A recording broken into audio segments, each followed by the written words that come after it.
Hey, good morning, good afternoon, you great agents and assistants. I look forward to speaking to you for a little bit this morning. This is Monica Reynolds. I'm so excited that you're on the call today. And if you came back from family reunion, you're still probably recovering. I'm looking at my luggage still sitting in the hallway. I don't know when I'm going to open that up. So I feel your pain. So I appreciate you being on today's call. I'm going to answer a lot of your questions. There is a chat box that you've got to send your message to, and Paige will give you more information on that. So you can ask me any questions. I will absolutely do my best to answer all of them. And the good news is I'm going to go through this. We've got a great PowerPoint for you to take a look at. It'll give you some great information on the hiring and also the training of the perfect real estate assistant. And don't we all need that? So again, send your questions into the chat box. You don't need to wait. If you have some questions on your mind, you'll probably be covering them, but go ahead and send those if you want. And we'll get started here in about 2 more minutes. And then Paige will open up the call. So thanks for being on early. I appreciate that.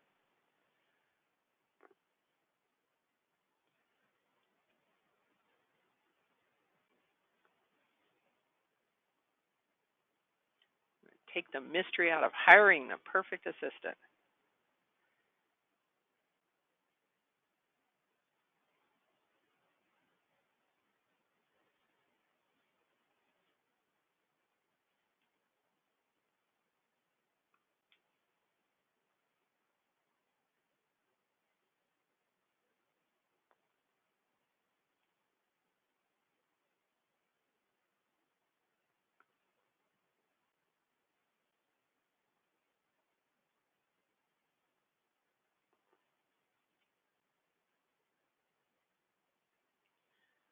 Okay, Paige, we got about 1 more minute. Again, thank you all of you that have signed up, and I see that the numbers are coming on pretty hard and strong. There's quite a few of you, so it's my privilege to speak to you. This is Monica Reynolds. I'm very excited to talk to you. And I know if you just came back from family reunion that you're catching your breath, so I really appreciate you taking the time for this. And I look forward to answering all your questions. It's top of the hour. Miss Paige, please take it over. Yes, hello everyone, and welcome to today's webinar, Hire and Train the Perfect Real Estate Assistant with your MAPS coach, Monica Reynolds.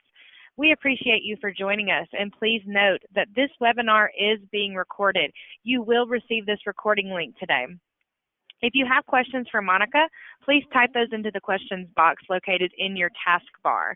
And then following the webinar, if you have any remaining questions, you can email us at fasttrack@kw.com. That's FASTTRACK@kw.com. And that's really all for me. So Monica, you can take it away. Okay, great. Let's go to the first slide, Paige. Okay, we're going to talk about hiring and training the perfect real estate assistant. And so let's talk a little bit about the ad. So you'll see a copy of the ad coming up, and the ad needs to be placed where? A lot of people ask me. So where am I going to put the ad? So the first place you're going to put the ad are a couple of places that I highly recommend. All the mega agents use all the same website, which is Indeed.com. You want to use Indeed.com. Now the next thing is that you want to look at Craigslist.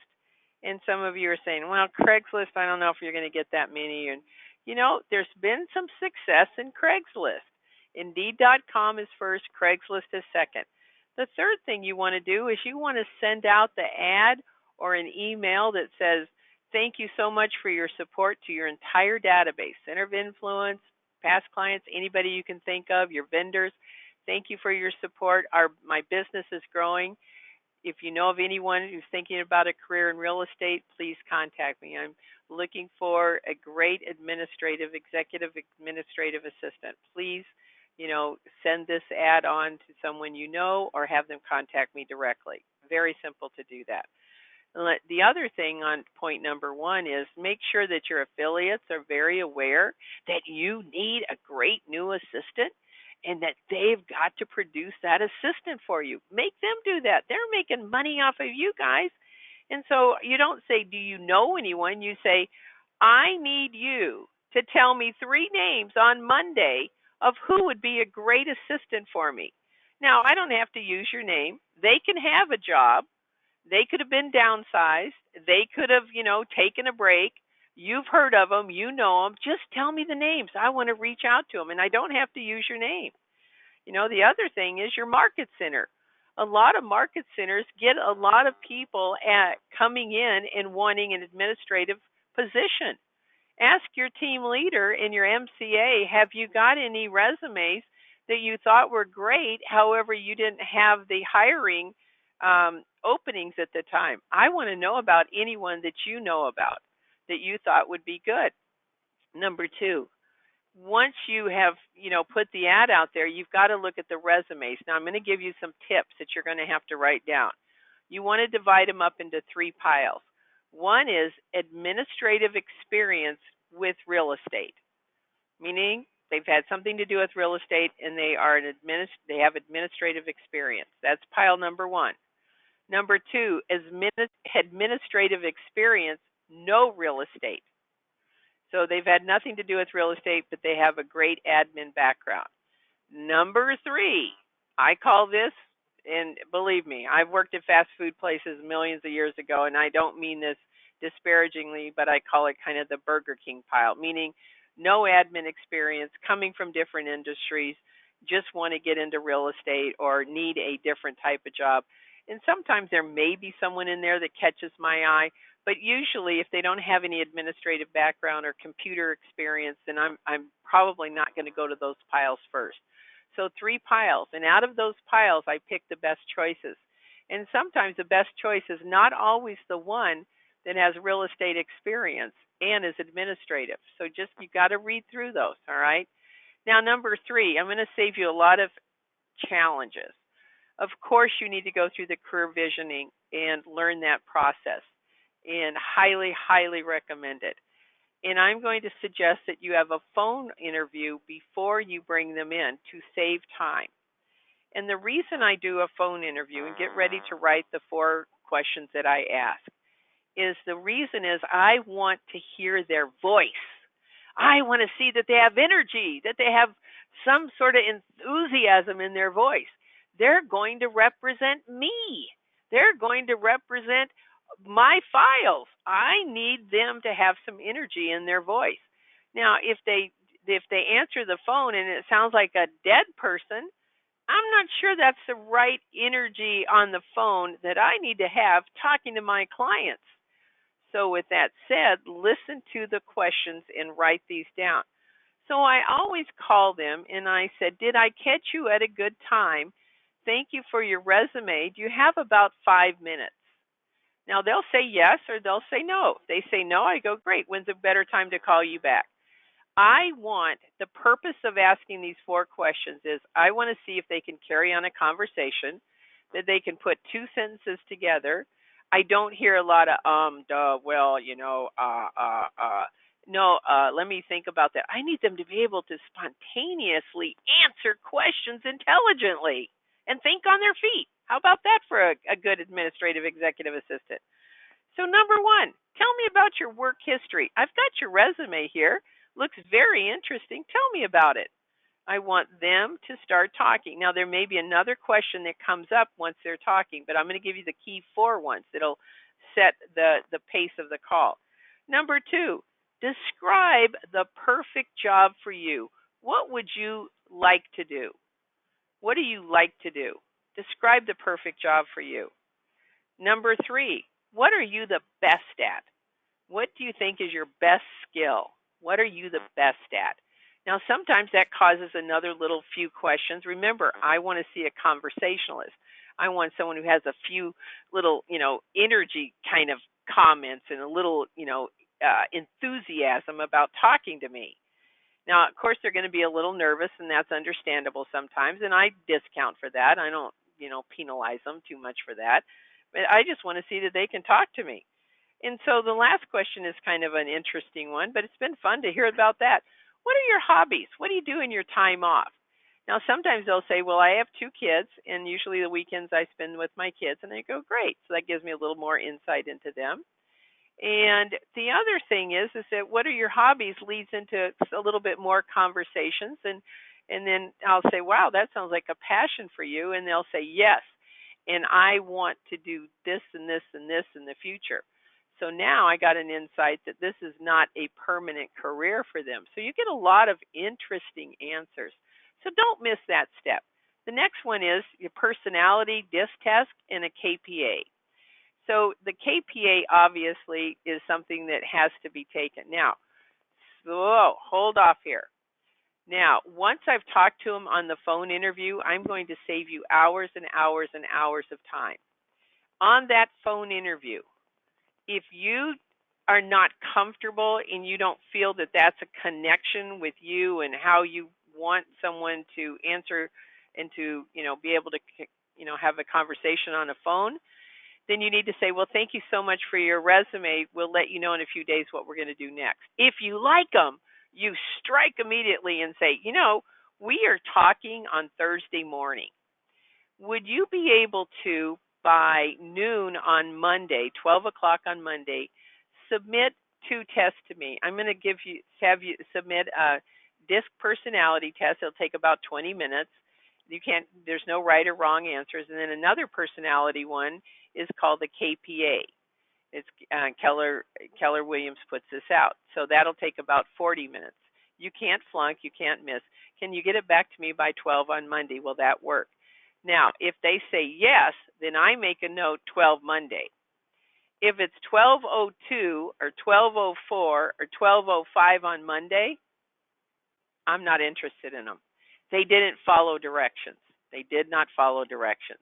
And some of you are saying, well, that's a little tough. No, they've had 3 days, 4 days. Why does it have to be late when I said 12 o'clock?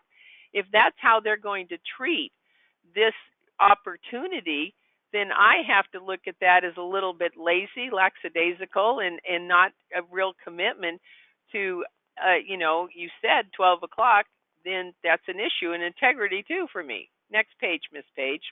So you guys think about that. All right. So on the next page, the office interview. So they're going to come into the office. And first impressions, and yes, I'm judgmental, and no, I need to be better about that. However, I'm going to hire someone, pay them great money, and I'm going to give them great opportunities. Therefore, that first impression in the first 30 seconds is important to me. And that's their physical appearance, that they came in dressed professionally. Now, I'm in San Diego. It's a beach city, and I've literally had assistants, male and female, both come in flip-flops and casual T-shirts. It's the beach, but not in my office. We are charging 6% of the value of someone's home. We are a business that is respectful of the client, and we dress appropriately. Just my world, okay? So in that office interview, if they're dressed appropriately, I'm also shaking their hand and I'm saying to them, thank you for coming in. I appreciate meeting with you. And if they give me a limp, kind of wet fish, dead fish handshake, and they're not looking me in the eye, there may be a self-confidence issue. Is this someone that I could get licensed and trained to handle repairs and negotiating repairs and contracts and handle getting a contract signature? Probably not. And, that's just the way of the world there. Okay, so the first interview, they come in, and I meet them, and I go through a bunch of questions. And in those questions, I'm asking them, what are you not so good at? What would you think your weaknesses are? How do you start your day? I mean, I've got a whole list of those questions. And then once they get past that and they've dressed appropriately, they've answered the questions great, there's a couple of questions I ask, and that you write these down. These are important ones. How many people in your Facebook page? I had an assistant told me at family reunion that he had 4,500 people in his Facebook page. I said, you're hired. I don't know what your skills are, but you're hired. I mean, amazing to me. The question, though, that you follow with that would you be willing to tell your friends and family to work with our team? And we would compensate you, of course. I've had assistants say, no, that would never work. I give my mother all my leads because she sells real estate too. So there was a conflict, right? So also in that interview, I'm asking them right up front, so what do you know about our team? What have you researched? Now, I literally have people that come in with a printout of the website. they've Googled my name, they've looked up the books that I've written on Amazon. They come in with a stack of questions. And then I've had people say to me, well, I know it's a real estate office, so tell me, what do you do? That wasn't good that you didn't take the time to research the company that you wanted to have a career at, right? So think about these things. They're kind of common sense when you get to thinking about it. Second office interview, career visioning. They come back. I go through the career visioning process. I'm real interested in the life story. And the life story is I'm going to find out if you're victim or you're victorious. And I'm looking for the victorious. I'm looking for people. We all have a story. Everybody's got something that happened to them in their life. And if I hear the blah, blah, blah about I'm a victim, then that might not be the right fit for our office. I'm looking for that positive person. And I've heard some amazing stories and some amazing things that people have overcome and achieved in their life. Those are the winners that I'm looking for. Now, I'm going to also test their skills, and not many people do this. And I'm going, how can you hire an administrative person and not test their skills? I am absolutely illiterate in the tech world, and I always say, I have people, and I can do a few things, and when I get stuck, then I'll learn something new. Otherwise, I have people, and that's what I love about a great administrative assistant. Can you put a PowerPoint together? Can you put an Excel spreadsheet together? Those are important in my world. Can you put a brochure together? Here's the typing. I need you to type out this letter. And then there's all kinds of typingtest.com on the internet that they can take a typing test. I have hired people who told me that they type 45 words per minute and they peck 4 words per minute. And so it's amazing to me that skill isn't there sometimes. References. So you always want to check references, and you want to go 3 levels deep according to career visioning. And I really did a stall on this one, going, wow, I've got to call these 5 people, and then I got to call 3 times 5. I got to call 15 people. You know what I learned in that process? I went in kicking and screaming. Wow, did I learn something on level 2 and level 3? So the question that you say, thank you, and then I say, no references of family or friends. Do not give me references of family or friends. I need from coworkers, etc. And so I would call these people, and then I'd say, great talking with you. I need to do one more interview. And so who would you recommend I talk to? And I call the second person. I got to do one more interview. Who do you recommend that I could talk to? That makes it easy. Next page, Miss Page. Next page, Paige. Okay. Other team members meet and greet. So you never want to surprise your team and say, here's our new hire. You want it to be something that everyone, has a chance to talk to and interview. And so, yes, I give my team members some of the questions, and they're not going to spend more than 5-10 minutes with them. However, and sometimes they spend a little longer, depending on the position, of course. And what's interesting is usually my team members are right when they say, I have a bad feeling. This is what they said. This is what I heard. And they are usually right. So rely on your team members also to do a meet and greet.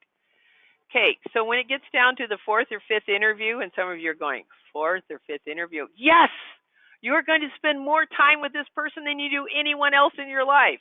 So job description, the schedule, and the offer letter is your last interview.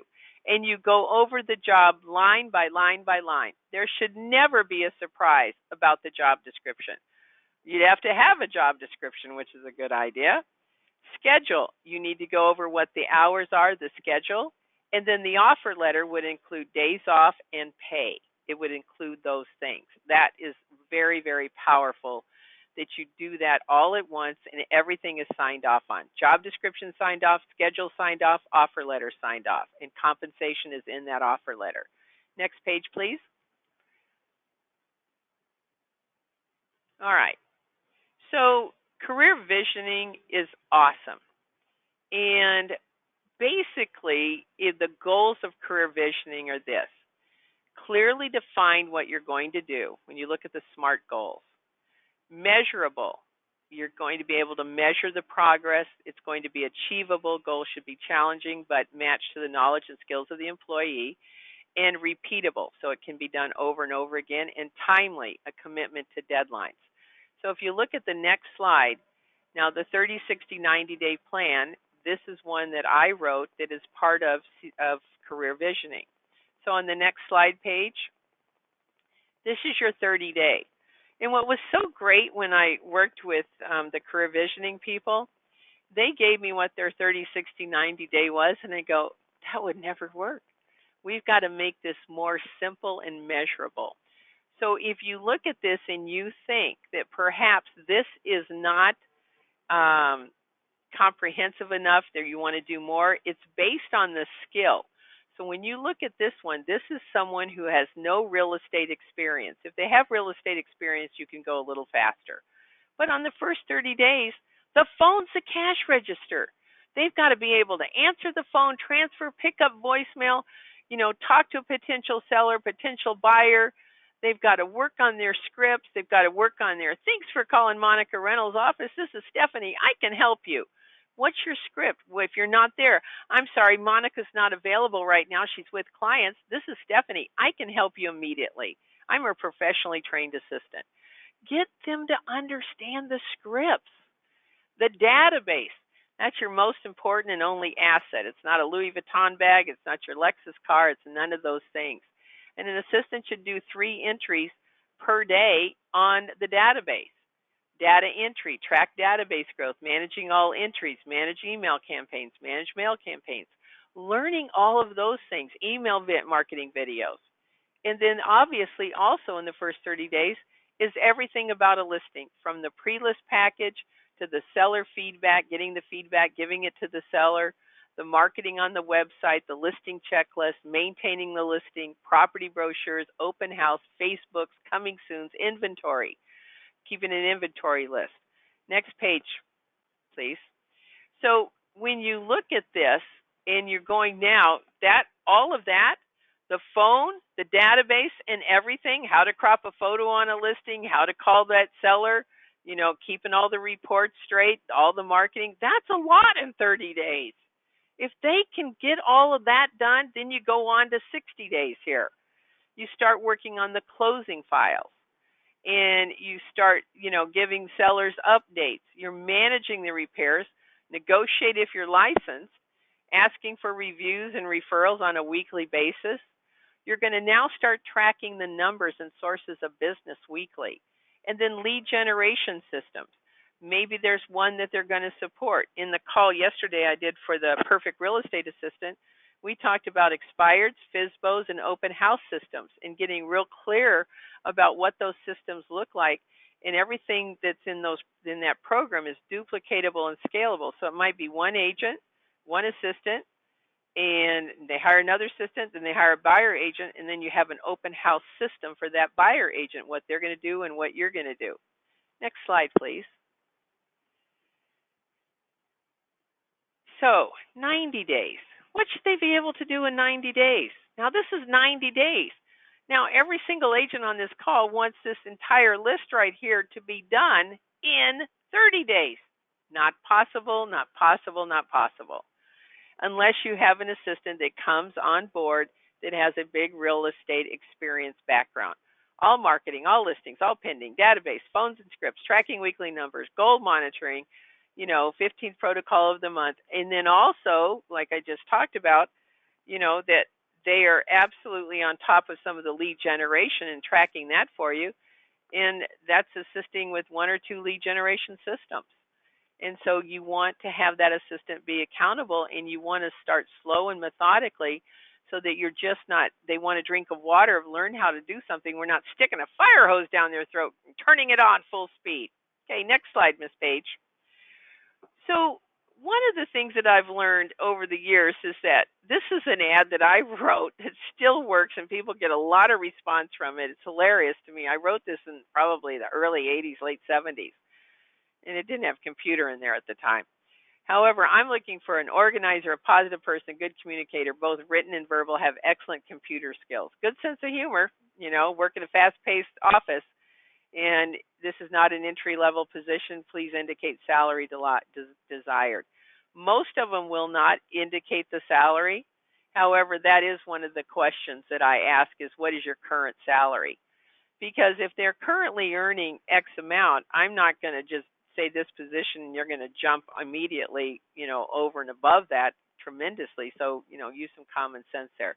Do not give out your phone number. Do not identify yourself. Be patient. Use an email, that they can't trace back, because you don't want to talk to these persons until you see all the resumes. Next page, please. So on this particular page, one of the things that I'm really big about is communication and creating a great customer experience. And one of the biggest challenges that I've seen in running offices and running a seventh level team and being a seventh level agent and everything is that you've really got to understand, when an agent throws that file down, we can't hurt the secret weapon. We can't undermine the power of what a great assistant can add and do for your business.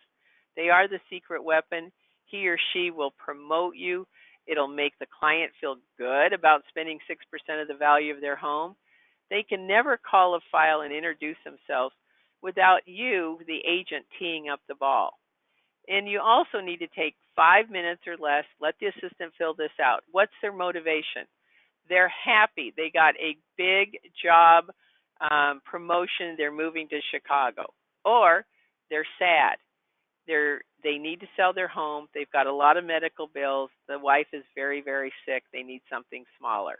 Well, that's a sad situation. So you're not going to go in, we're excited to help you move. Thank you for letting us work with you. No, you're going in, I'm very respectful of your time. Did I reach at a good time?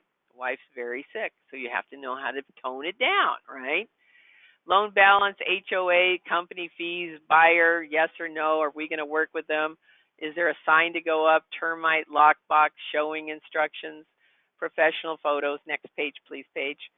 And on this one, wouldn't it be great to say to them, wow, I hear you have an amazing family member named Tank. He sounds so cool. Now, Tank is a 250-pound Rottweiler that I met many years ago, and that was their kid. He had a couch and he has his own bedroom. I mentioned that to my assistant so that she didn't say, do you have any pets on premise? That's customer service. Customer experience is, wow, you guys have a cool family member, Tank. I'd love to meet that guy sometime. Now that's customer experience. That's building that connection. And then I always want to know what the personality style is. As an assistant, I always want them to know what the personality style is so we can speak their language. If they're a D, the assistant has to get to the point. A D does not want you to say, so how's your day going? What are you working on? A D would glaze over and just really seriously. They don't want to know about that. If you're calling a high I, and let's say that she's an art teacher, you can say things like, are you having a great day today? How's it going? They like to chat it up a bit, all right? Next page. All right, so look at this one. So that's called pass the baton, so you can ensure that customer service. These are examples of things that I teach in the Perfect Real Estate Assistant class. There is a class coming up in 2 weeks. It is for agents and it is for assistants. And one of the things that I am so focused on is that I respect the value of what an assistant can do for you and for your clients. It will change your life, and it will change the life of your clients too with this great customer service. So one of the things that, if you look at number 6 on this slide here, it says assistant to call every day. I have always proposed this. People glaze over, and then when I say just try it with one listing and compare the difference on relationship with that listing versus one you call every 2 weeks, or maybe you call once a week. Or worse, you send them an email. Your assistant just sends an email. One assistant said to me, I said, how often do you contact clients? He said, once a week. I go, good. What do you say? He goes, oh, I don't say anything. I just send them an email. There will be no one in your life that will call you and say, hey, you guys have the best emails known to man. I would love to work with you again and send me some more emails. That's not the relationship. So I go through what the 3-week honeymoon is and get your assistants to know how important it is to call that file within 1 hour of receiving it, sending out thank you letters with a signature of the team, buyer agents to preview. We're asking for referrals. We're sending out a letter copy of the MLS, and we're calling them every day. And yes, I have the scripts, the 21 days of scripts for the assistant. It's so simple to have a client be a repeat and referring client if you make them feel important. Next slide, please. So here, when you look at this is week 2. Again, assistant to call every day. Look at number 6. And I get the assistants to be comfortable with that. They're always calling and asking your name. Mentioning your name, saying, Monica asked, did I call you? Did I reach you at a good time? I give them the specific format. And also importantly, what I think is really great is I teach them to call and get feedback on showings. Now, if you're using one of those desks that, are out in the internet, that's all fine. But that's not going to be as good as your assistant calling.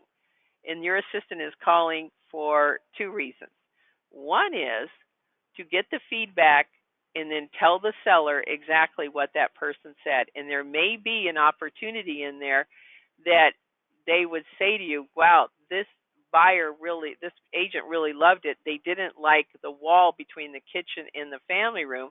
That's when you jump on and say, maybe we can remove that wall. Maybe we can turn that into a pony wall. Would they be interested in the house in? Absolutely. So you're listening for that. Then number 2, and I train assistants on this, building a spreadsheet of agents who are not Keller Williams to help you build your downline. I've got all the scripts for that. I help them with that, and you're building your downline.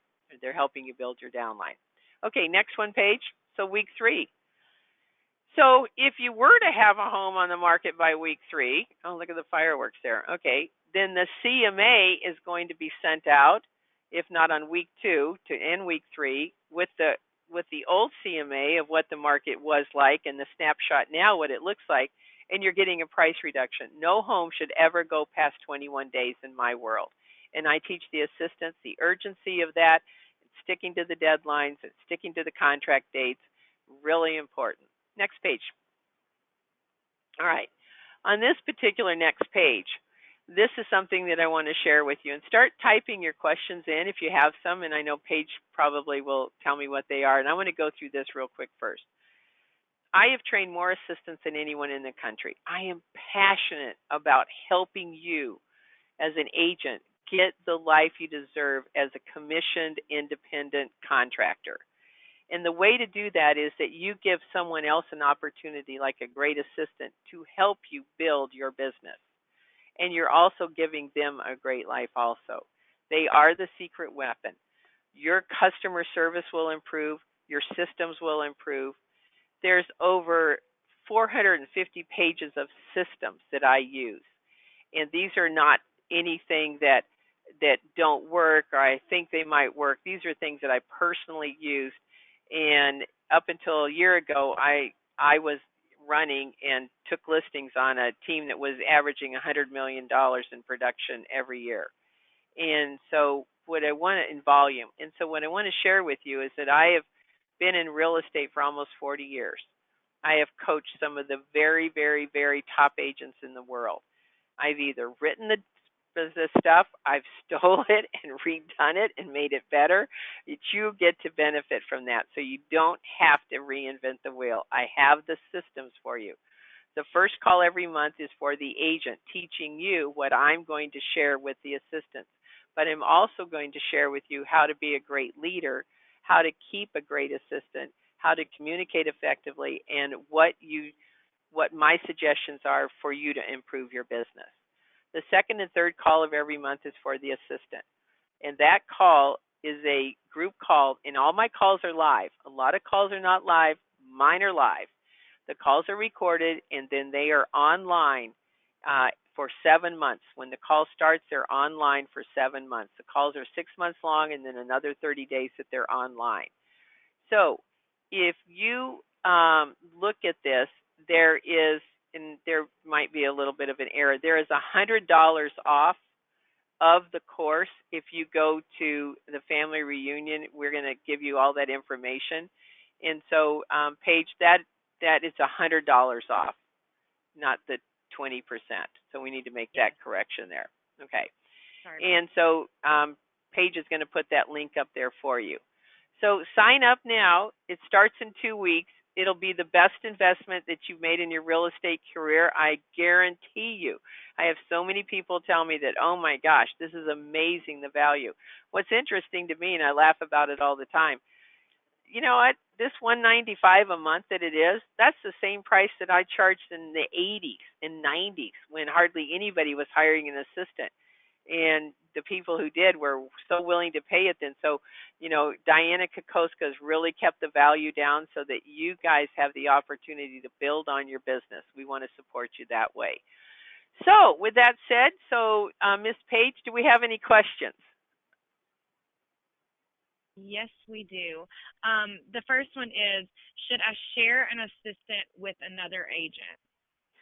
Please do not, under any circumstance, share an assistant with another agent. One of you will be a powerhouse, and one of you will take advantage of the other one. I've never seen it work well unless you have very strict guidelines. So invariably, then you each have two different systems, and then all of a sudden it's the afternoon, and you went, "Oh my gosh, I just need the assistant. I know I'm not supposed to have her, in the afternoon. She's with the other. Oh, I just got to interrupt her for like 20 minutes. I've got to have this done. I gotta. And all of a sudden now somebody's encroaching into the other one. Plus, there's two different systems going on. So please don't share. If you're going to go with a part-time assistant, find a part-time assistant dedicated to you. And that's my expertise advice. Please take it. What's next? We have, can my new assistant work from home or be a virtual assistant? Virtual assistants absolutely have their place in the world. There's so many great ones. And in my personal opinion, when you are building a real estate business, very difficult to have your assistant work from home. You can't turn around and say, oh my gosh, I need a pre-list package right now. Can you print one off for me? These people are ready to go, and I just called them and they said, come over today. They're only in town today. I gotta go. You can't do that.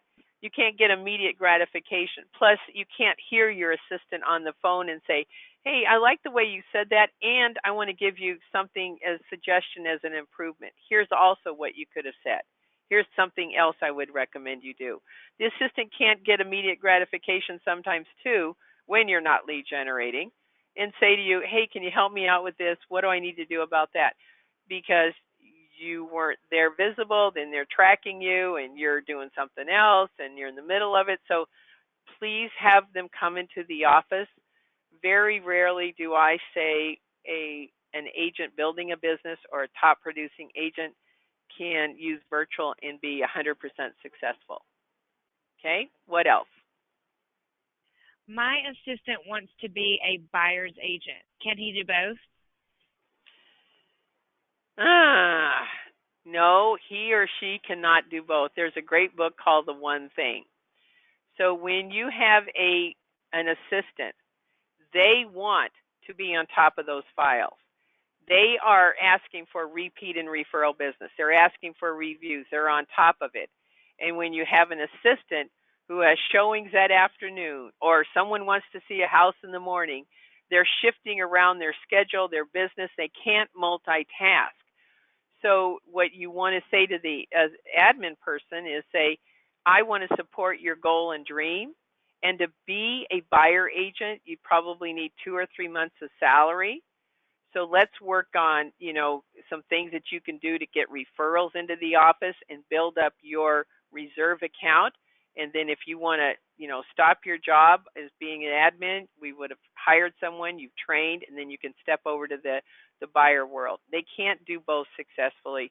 Plus, your customers don't deserve that. They're not always available. A customer calls in at 10 o'clock in the morning, and then they don't get a call back till 4. That's not customer service. That's not the systems.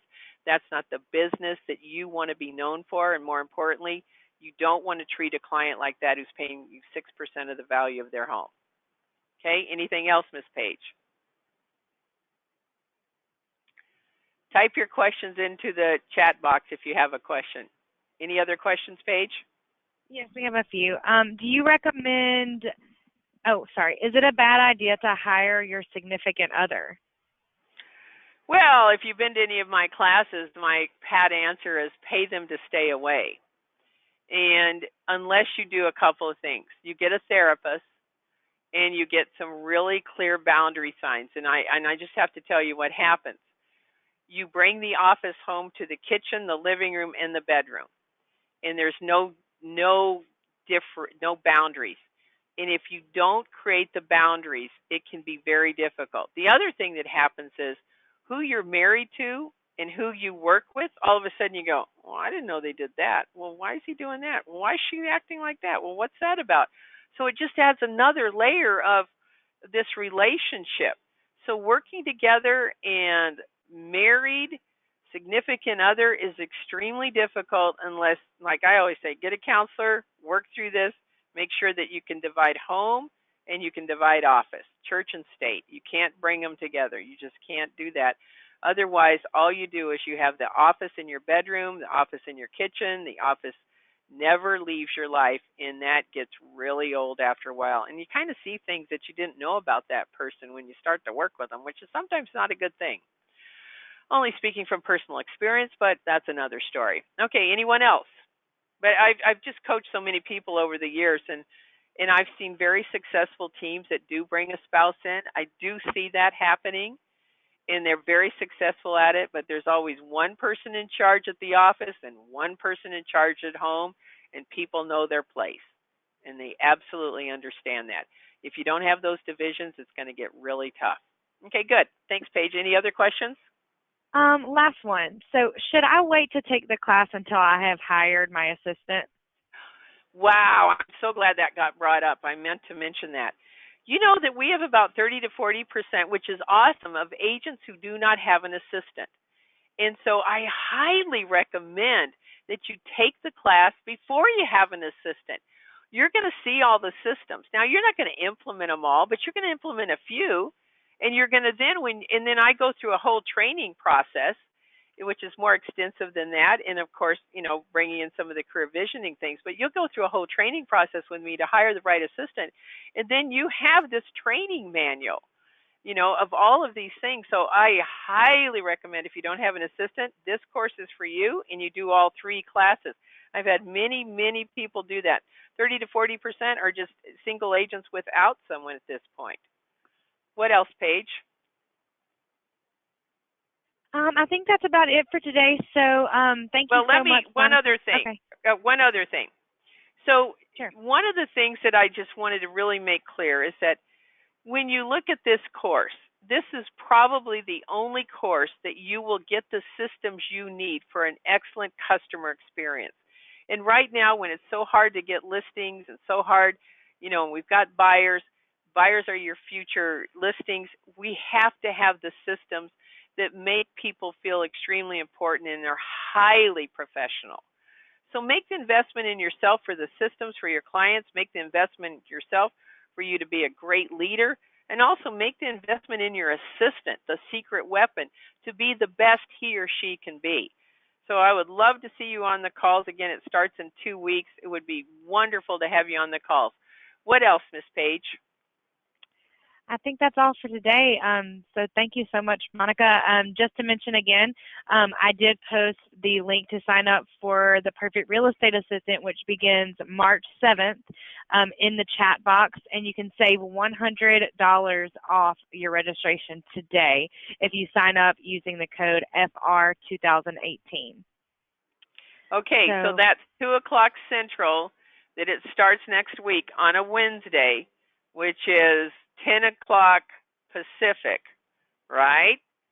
And then that's 3 o'clock Eastern, okay, 11 o'clock Mountain. So if you heard your time zone now, you know where it's at, okay? Hey, everyone. Thank you so much for being on the calls. I appreciate your hard work, Paige, on this. If you have any questions, you can always email me at monica@monicareynolds.com, and the link is there. And again, take advantage of that family reunion discount. Can't wait to see you on the calls. Thanks, everybody. Bye-bye.